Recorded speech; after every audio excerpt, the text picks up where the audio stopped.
said server, and that was the problem. So it was not, it didn't put HTTPS in there. That's what the whole issue was. So I want to show you how this form actually works about sending values, okay? Because that's one thing that we didn't quite see. So I got this form right here, and I want you to notice something. I have title equals Scott right there, or I have Scott filled in, and I have it disabled. Remember, I have that disabled. For address, I can just put 123 somewhere. And here, I'm going to check the yellow box, and I'm going to keep this one as red. I created a submit button just to do it, and now we're going to actually submit this form. Okay, it's going to go nowhere, but I want to show you that the request will show up. So if I hit submit, you can status 200 right here, which means it's okay. I click on that, and I go to request, and sure enough, there's the form data that got sent right there. See, 123 somewhere, yellow, red, and why wasn't the name sent? Why wasn't that one sent? Because it's disabled. Disabled. Disabled doesn't allow it. So that's what happened. Okay? So that's just to prove that.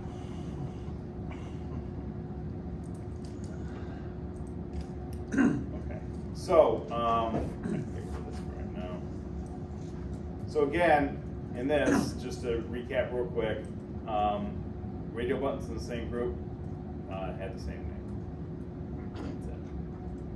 All right. All the other attributes are the same, except for checked. They didn't talk about checked. So if I go checked like this, checked, it will pre-check that radio button. So you can have it when the page first loads, that radio button's already checked for. You can do that sometimes in certain situations. Okay. You can also, in JavaScript, write code that can check those boxes and uncheck those boxes, and that's how you do it. You add that check attribute to it. But that's beyond this class. This is pretty cool stuff. Checkboxes. Checkboxes are very similar to radio buttons. I'm just going to go here. Let's grab this one. Come on. Just save some time. I can find out how to fix it. This is just not playing nice with me today at all. Okay, so here, what's the difference? Well, we have type equals checkbox. Name equals size, small, medium, and large. Now let's go ahead and save that. We're going to come over here. I'm sorry, come here. And we're going to go like this. And you can see I got two of them checked right here. Check boxes you can check as much as you want. Or as many as you want, I'm sorry. So I can check all three, or I can check none at all. By the way, the radio button, if you only have one radio button there, or three or whatever, once one gets selected, you can't unselect them all. Unless you write JavaScript, then you can do it. So in this case, I'll do medium and large, because I want to show you what happens. And I shouldn't have done to get rid of it, but I'm going to put it back in there. Just realized that would be a good thing to show you guys. So I'm going to put this back.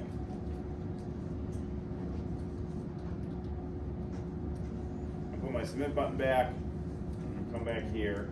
And I'm going to go ahead and I'm going to refresh that. I got medium and large selected. Let's hit submit.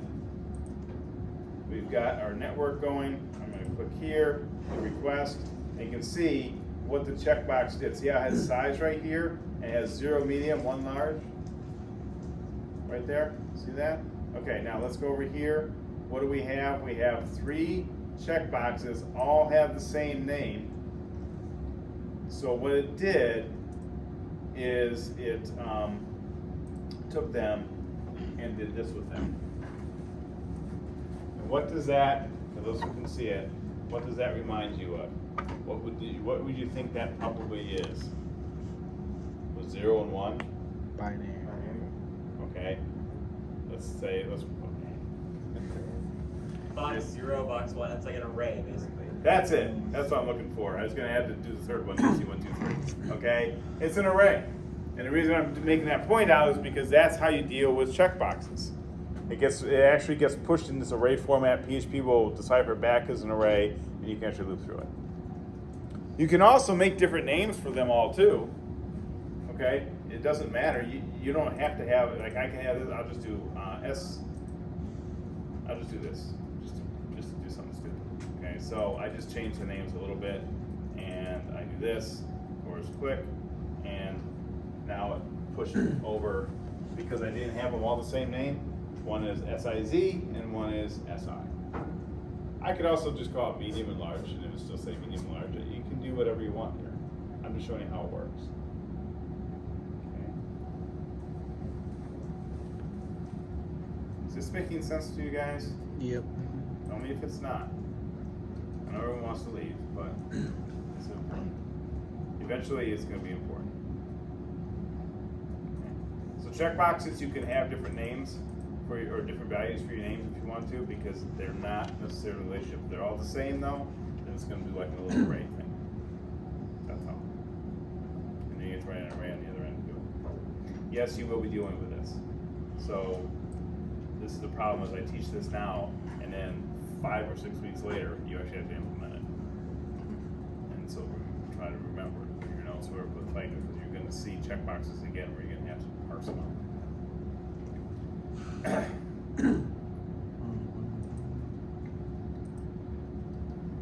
Other form elements. Okay, we have the select element.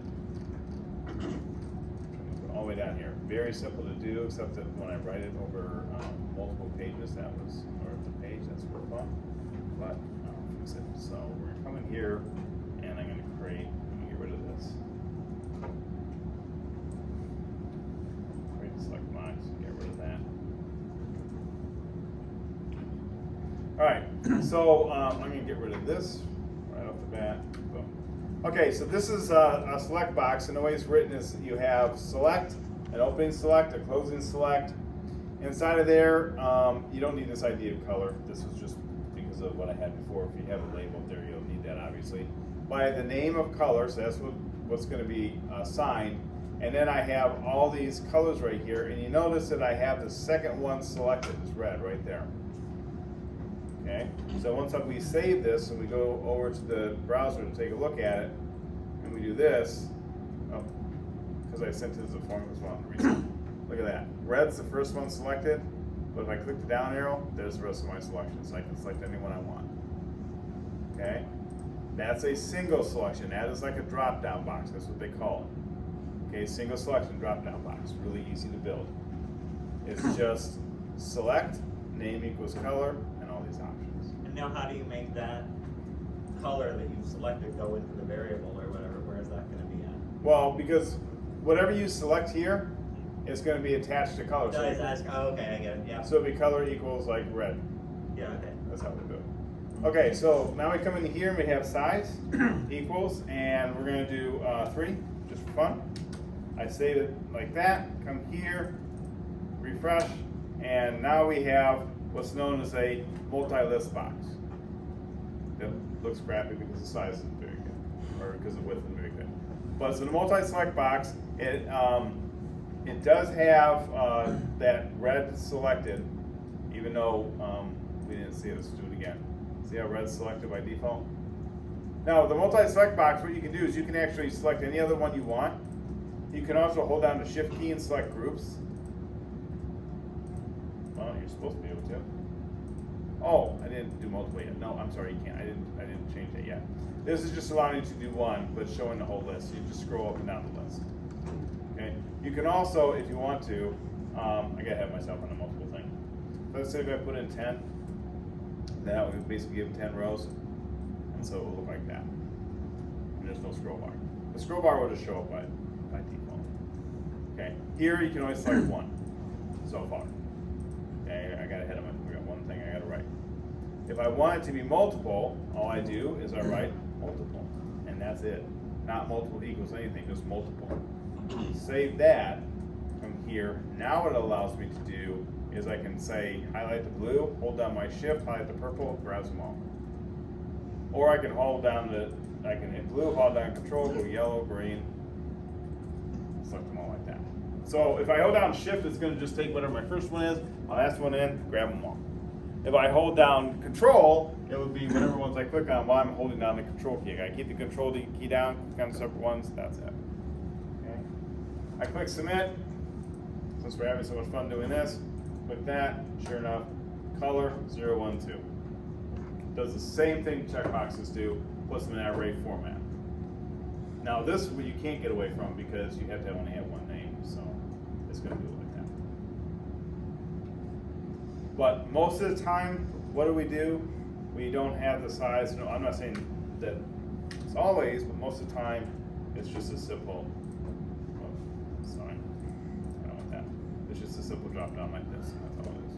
That's 90% of the time right there.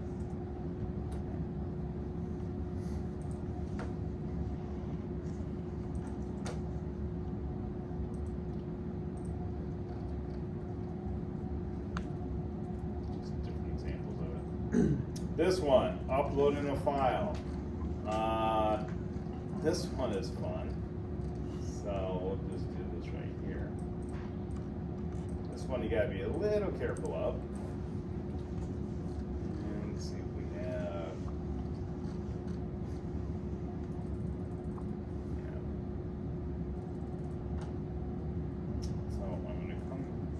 So my question on that is, how does the web server know where to put that file? This one? When you have the Oh, the file that we do? Right. Because we have the name of some file, and it's gonna be, that file will be uploaded with that name, and then you go into post, it's notes the file command, so you post with the file, and that's where you'll tell it. We're gonna go through that. That's not here yet, but we will look exactly at that, because that's one of the things you have to do in this class. You have to upload a picture. Okay. Okay, so it's coming. Right now, we're just gonna look at the little thing that has to do it, okay? So this right here, we save this, come here. Obviously, none of these are working because of what we have. We browse, and it goes into whatever we want. Select Microsoft Teams, which would be an application. Why we're doing that, I don't know. And we upload it. Okay. You can also go into, which is right And here. size in this aspect is saying the size that it is on the screen, not the size. It's a little, yeah, it's a little different. It's characters, fielding characters by hand when it comes down to drop downs. The size thing doesn't work so well. I've had it be really different in all browsers. These are really goofballish as far as how much they look. I'm just being honest with you. Some will actually say different things too, depending on the browser. Like this one right here says browse. Other ones will say file or whatever. You can't really change that either. These are kind of fun. All right, as far as what you can do, sign up. Bootstrap does a lot of them. Okay, so the accept, that will do MIME types, and it's escaping me, but I think it will be.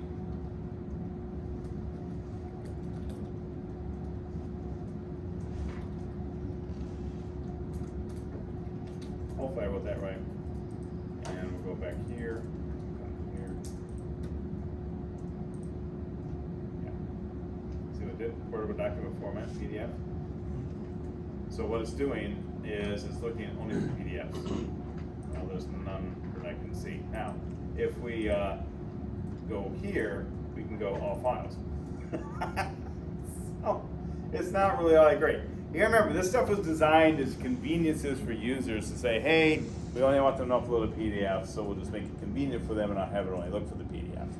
But it doesn't mean they can't do that. It doesn't mean they can't, just wipe that whole thing out and upload whatever they want. So what are you gonna do on your end? Well, if you wanna make sure they're uploading a PDF, then we're gonna have to make sure that PHP checks to make sure it's a PDF, within reason. You can actually spoof that, by the way, and you can get it by.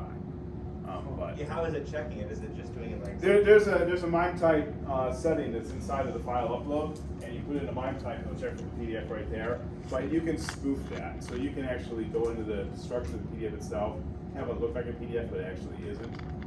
And that is a security kind of flaw with PHP, where if you go into the encode in the document itself, theoretically change it. So how do you stop users from uploading viruses or whatever? Well, there's other things that you can do to help sanitize it. With a PDF document, also you have to think about where you're going to put it, and you can have it go to a secure directory, and to where it won't affect anything else on the server. There's things like that and you'll see where it does that. It actually throws it into a temp first. But to be perfectly honest, it's sometimes hard with this file upload because they can get pretty crazy with it, and we can mime check a lot of it. And I'm just saying that it's not perfect. Okay, so and there's other libraries you can download that will be more secure than just what's with PHP. But the PDF one is one that I've actually wrestled with for a long time because I knew you could spoof it, and they do. And that's exactly, your question is valid because it's like, well, this is exactly how they hack into servers all the time. Because they do stuff like this, and we didn't write something to catch for that, or we didn't think of it or whatever. So, but obviously though, if you do this on the front end, this accept equals application PDF right here, if you do that, that's not securing anything. That's a convenience for the user, and that's all it is. It is not securing anything. Be careful with this one, because this one's allowing them to literally upload whatever. Just be careful with it. Well, I mean, there are security protocols we can do to stop it. You can have a size, a file size on there, but most of the scripts are very small file size. Okay, there's checks that you can. There's other things you can do. You can get creative with it. But Eastern, for example, when I worked there, the IT department actually shut that down, so you couldn't submit to that server using any type of file submission. And the reason is because what happens at Eastern is you have professors, and what do professors do? They get grad students, and they're basically students who are getting they work as grad students, so it helps pay for their tuition or get free classes or whatever. And the professors are grad students, hey, build this website that does this and this, and the grad student, they don't do website stuff, so they clump together whatever they can, and next thing you know, you got a wormhole, what they call it, a wormhole, or to the server, because nothing's been protected. And Eastern had such a problem with that, the IT department went crazy. But I had access to Eastern servers, and I used to go in on the back end. I mean, I saw like an entire Photoshop application uploaded. I found it in one of the folders. Like, What? Why are we doing this? So be careful with this because stuff can happen. And we're going to talk more about this. So you're asking really good questions about what can we do. We'll talk more about that. We will be looking at that. There are some options, but there are some things I'm going to be honest with you. It's really difficult to do. It's not impossible, but difficult. Be cautious with this stuff because anytime you put a form on your web page, I don't care what elements you give it, you just open a door up to your server. That's what you did. Just so you know. Okay. It doesn't matter what you do. Okay. So it has a size and all that, but again, we talked about that. The size is different. Hidden fields are exactly as said. They're hidden. Oops. So I'm going to grab this one right here. Copy that, paste it. I'm going to put it right here. Do that. Name, destination, value is some email. Type is hidden. I got my submit button. I'll save it there. Come to my page here. Just refresh my page, and there's no field. Can't see it. Now let's run it. I'm going to hit submit. Get my 200, and there's my stuff. It worked. Okay. You can't see it, but it worked. Okay. It sent something. Why do we have hidden fields?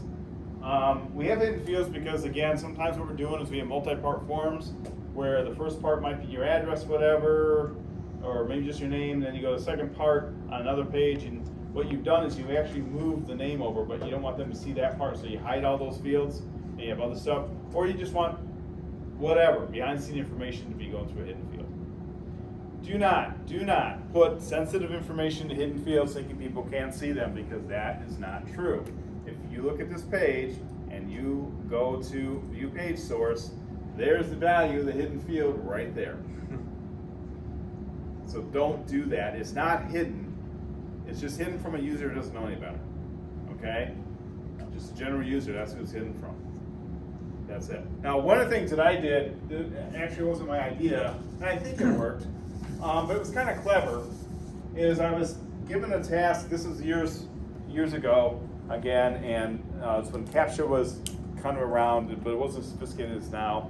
And what my boss said to me, she goes, I want you to do this form, but I want it to be accessible, and I also want to be able to check for bots, because bots like to fill out the form and submit it, and overload the servers, stuff like that.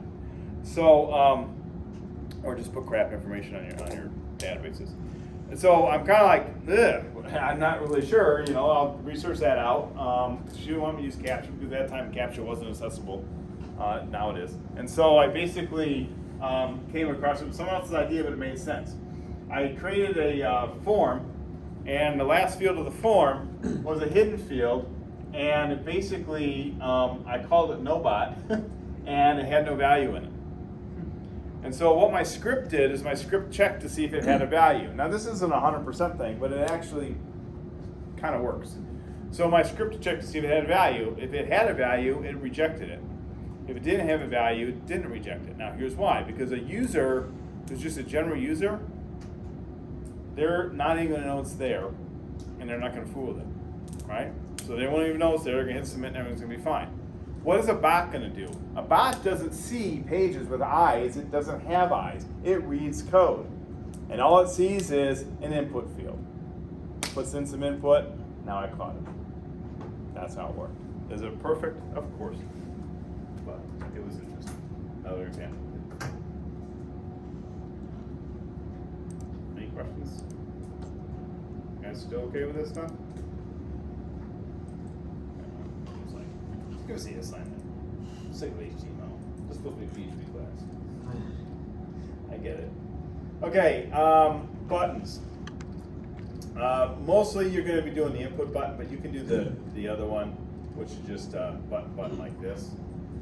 But most of the time, you have an input button, and the way you write it is just the way I did it. It's just input and type equals, but you can either do submit, and what type equals submit will do, if it's inside this form right here, whatever element you fill out in this form, once you hit submit, it's going to send it. Okay, that's how it works. So that's type equals submit.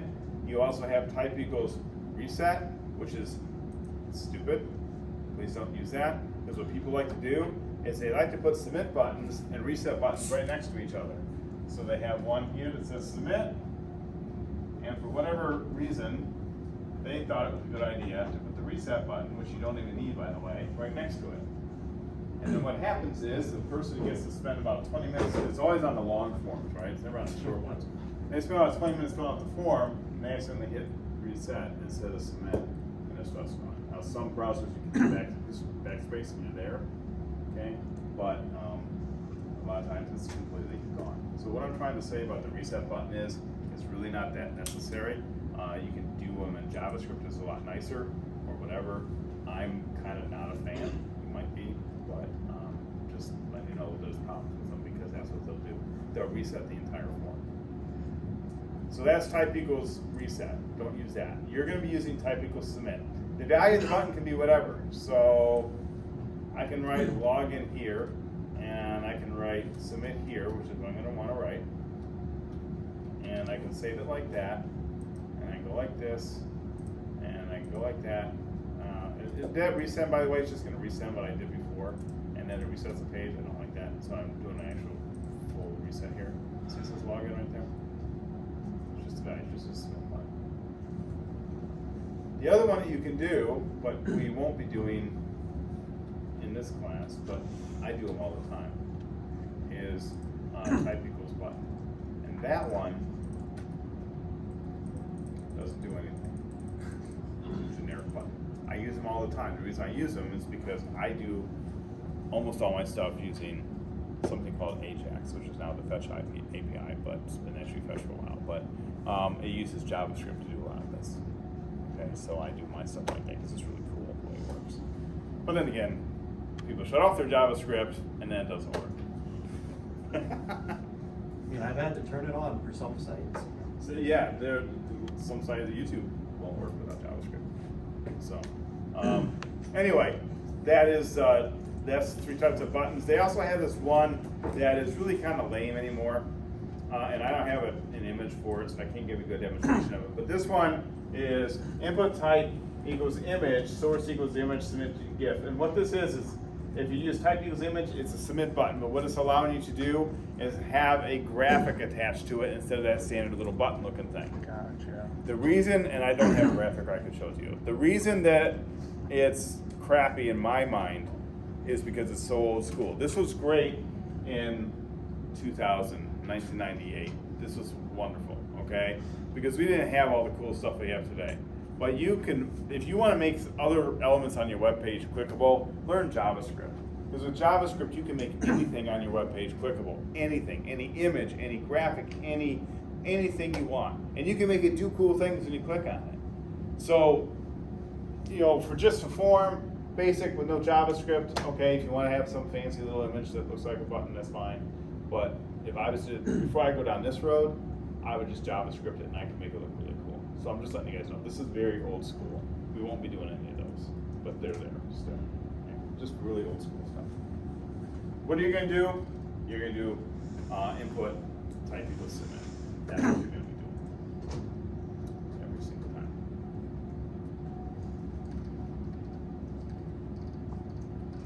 And this is disappointing, but we're done. What are we gonna do next week? PHP. PHP. Finally. I know. But I know this was crappy, and I apologize for these 2 weeks of crap of HTML and this stuff. But one, you're gonna be doing forms almost. Well, you're gonna start tonight by doing a form. You're gonna be doing forms constantly, and you're gonna be doing everything you return is gonna be a web page. So if you don't understand the HTML structures, you're gonna have problems here. So we had to get this out. Why would there be a delay between, so I'm on Russet right now, and I was just like making dumb files just to see if they were there, right? And I went into my directory and it shows me an older version of my directory, not the current version. There's like a delay.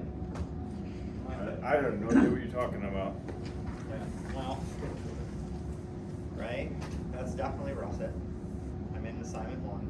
You can see these files in assignment 1, right? This is just, right, whatever. You can read. That's the path, right? CPS, whatever. That's Russet. It sees this old file, right? It doesn't see the new version of it, but it sees this old file, and there's a delay. I force it to, you see what I'm saying? It shouldn't have a delay. That's what I was thinking. Yeah, let's look at this later in class, okay? Okay. 'Cause Just yeah, you got me. I'm not sure why it's doing that because your directory structure that you're showing should be immediate. That's what I was thinking. Yeah, That's it's exactly what I immediate. thought. So I don't know what's going on. I have to look at it a little bit closer. Okay. All the students want to blow stuff up. Just kidding. All right, let's look at module 3. See what you got to do here. So we're just doing some stuff. So you're going to be looking at PHP basics. This Bootstrap video is a little dated now. Kind of gives you the idea, but Bootstrap has changed a lot. So don't, just keep that in mind. Here. And this today's 19th.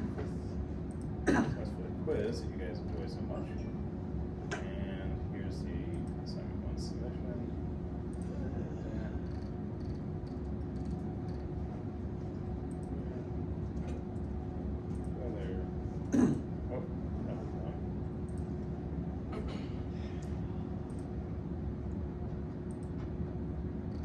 Alright, so we come down here, and we got some different stuff now, some different links. You got quiz 5 link, no big deal. Here's assignment 1 information right here. So if you click onto this, it has instructions in the screenshot. So if you click on instructions, it says create a basic web page. Using Bootstrap, yes, you have to use Bootstrap in this. You're to create a form that looks like the screenshot. I expect you to read through the Bootstrap documentation and see what you need to create this form. You don't have to read through the whole Bootstrap site. It's not that hard. So if you go up to Bootstrap, it's just Bootstrap, and then Google will take you to it. So it's right here. Basically, what is Bootstrap? Bootstrap is just one big, not big, just a bunch of CSS files that they've written for you to do all this presentation stuff. So you don't have to write it yourself. Because this is a web class, so I'm not trying to get you guys into doing CSS stuff. Really pretty simple. Basically what I do is I just include this little link right here at the top. Don't worry about the script one because you're not going to do any JavaScript. Here's the link right here that you do to connect it to your page. And then once you do this, you're going to have access to the CDN, and that's it. You put this at the top of your page. So if you just copy it like this, come over here, and I go right here. Whoa. It's just one. There it is. Okay. Boom. I just connected it. Now I can use all the Bootstrap styles. Now, if you go into Bootstrap, the way Bootstrap works is here's the docs. You can go through all sorts of different stuff on the docs. You come down to kind of the layout is where we're going to be looking at, and of course you got what's down here, forms. So let's just to give an example. Let's just take a look at form. We'll look at I I don't know, form control, we'll go get input group, okay. So if you look at the input group, and you can see that they give you like some examples here, and then they give you the code for it. And so you just follow along. It's like, okay, they have a div, and then they have some classes that they need you to use, and then here's your input right here. They have the classes. There's the ARGA label right there. They don't have that label element. I want to see that. But that's really all it is. So there's a select box right here. And this is really where you're going to be kind of wanting to kind of focus on is this form. Okay, this form one, because that's where you're going to probably find where you're at. And you're going to take layout right here. And there's a whole bunch of different layouts. Now, so that's Bootstrap. So I'm not expecting you to read the whole site, but I am expecting you to be able to connect to it and understand at least, you know, enough to say, okay, I can copy this code, paste it, and I can probably manipulate it to what I want. That's what I expect you guys to do, because that's part of this class is, hey, this is the real world. This is what you got to do. You got to read documentation on crap all the time. You're never going to know everything. You're getting some job, you're going to say, hey, you're doing React today, or you're going to work on a React project. Get up to speed. So this is just a small exercise in that. But don't sweat it. It's not that hard. All right, so we come back to this. So specifications of the assignment. So this is what I talk about. You got to match these specs, and it's got to work on the server. Must be accessible as possible based on the lesson notes. So I want to see the accessibility in there. Basically, that label element and that was the biggest one. Okay. Must have all required attributes. So what are required attributes for every single element? Well, what's the two required attributes for an input element? Nobody knows? Oh, this is a great lecture. Type is one, name is the other. Name, yeah. That's it. Okay. The method will be post, the action will be a hash, or for the action, you can put in the entire page, whatever page you have, index.php or whatever. If you put in a hash, then it just goes on that page. Can only use CSS styles provided by Bootstrap. I don't want to see you guys writing CSS. I don't care if you know how. All I do is just say, oh, I can write my own CSS with this. This is, and I say, well, good, do it on your own website. We're going to do it on project, okay? Because I don't care. For the states, you list 5 states, with Michigan being the 3rd one on the list, but the first to be selected. So you're going to have 5 states. I don't care what 5 they are. You have 5 states. Michigan's going to be the 3rd one, but that, when it appears, is going to be the first one, which means you're going to be putting what as an attribute? Selected. There you go. What is it? Selected. That's selected, that's selected. Okay, so it's just going to go to the top. No JavaScript. So I have students who are JavaScript people, and they're like, oh, I can do this in JavaScript. This is a PHP class. So we're not doing JavaScript. No JavaScript at all. No, classic container is used to center and adjust the width of the web page. To accomplish this, surround the form element in a div with a class div class equals container. Also, the title element will be form project. The title element is right here. What I'm trying to say about that class equals container is basically this. Div. Class equals container. And then you close the div outside the form, just like that. Thanks for not doing it. There we go. And what that will do is that will take your page and it kind of just puts a little bit of a margin around it. So instead of having this form smacking against the edge, it will be nicely put in a little bit. That's all it does, okay? And a container is a CSS class that's included with Bootstrap, but I'm giving you that hint because I'll see pages that will be smacked out to the sides because students never did that. Just that, you know, make it look kind of nice. Okay, so those are the specs. Again, it says you create a form that looks like the screenshot. So we come back here and we have the screenshot.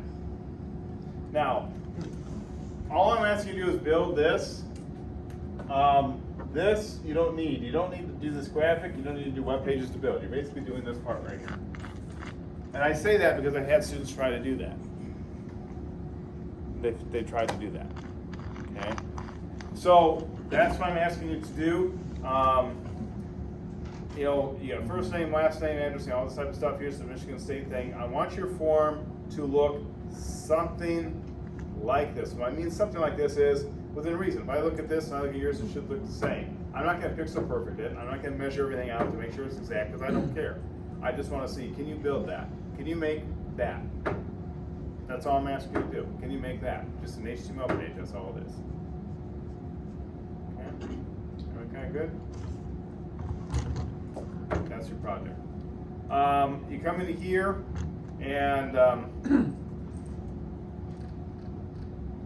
okay, assignment submission instructions are right here. It says, in the right submission area of Blackboard, add the web address to where your project is located on the Russet V8 server. So in the right submission, so when you go to submit this thing, you have a right submission area, put it there. Put your solution files in your GitHub repository, include the web address of the repository. Make sure you include the web address of the GitHub repo that is your project, not the whole repository. I don't want to see all of the stuff you got. I want to see that project. Okay. For this one, I want you to do that. It won't be as big of a deal because I'll see it anyways. I can look at the source code, but the rest of them, I won't see it. So just do it. Okay. For your GitHub repository, you have a folder named assignments, and within that, have a subfolder within the assignments, as in assignment 1, assignment 2. Your code will be in their corresponding folders. I say this, I really am not that big of a stickler with it. All I'm trying to say is just have an assignments directory like this, and then inside of it, so this is assignments, whatever, and then inside of it you have, you know, another folder, and this is assignment, whatever, 1, and then 2, and then 3, and then 4. That's all I'm asking. Some sort of structure to what you're doing. Most students, 90% of them will do something like this anyways, or project, or whatever, and I'm fine with that. But I've seen some students where they have stuff everywhere. It has no logical sense whatsoever. And so when I'm trying to evaluate it, I don't know what's what. And that becomes a problem because then I can't properly evaluate your work. If you don't tell me where it is and don't make it nice, and then it's like, oh, I'm gonna probably mess it up. I evaluate what is working on the server. I don't look at your code line to see what you did right. I look at your code for specific things related to the project, which is the specification, but it needs to be working on the server with no errors or warnings. That's a big deal. Okay? Now this one won't be a big deal for you, but I'm telling you in the future. Okay? Make sure it's working on the server. Sending me the source code, that doesn't cut it. Sending me notes in Blackboard saying, I really worked hard on this and I couldn't get this to work. Okay, and? Start sooner then so you can ask me questions. No, make sure your project is on the server and the web address is correct. I grade what's on the server. I also make sure it should be your GitHub address is correct as well. Important, if you have to provide a GitHub link to your repository, if you have to provide a browser link to your project located on the V8 server, will result in receiving a 0. If I don't know where your stuff is, I can't grade it. That's all I'm saying. I'm not trying to be a hard guy here or anything. I just, you know, if you guys saw some stuff I've seen, that's why. That's where this all came from. I've had students submit nothing, like completely blank. I've had students give me links to GitHub repos that are like nothing. So, and it wasn't because they're trying to pull a fast one or anything. It's because they weren't thinking about what they were doing. Okay? Now, I'm asking for a web address. So, I'm going to ask you guys this.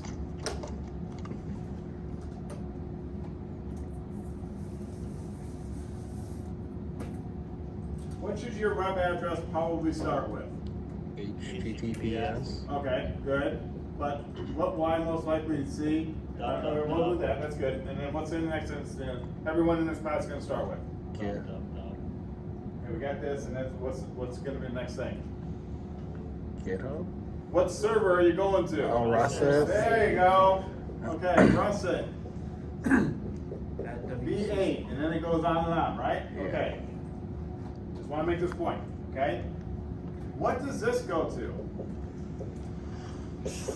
A file on your machine. Or however it's written, I'm probably writing it wrong. It's file, I think it's 3 actually.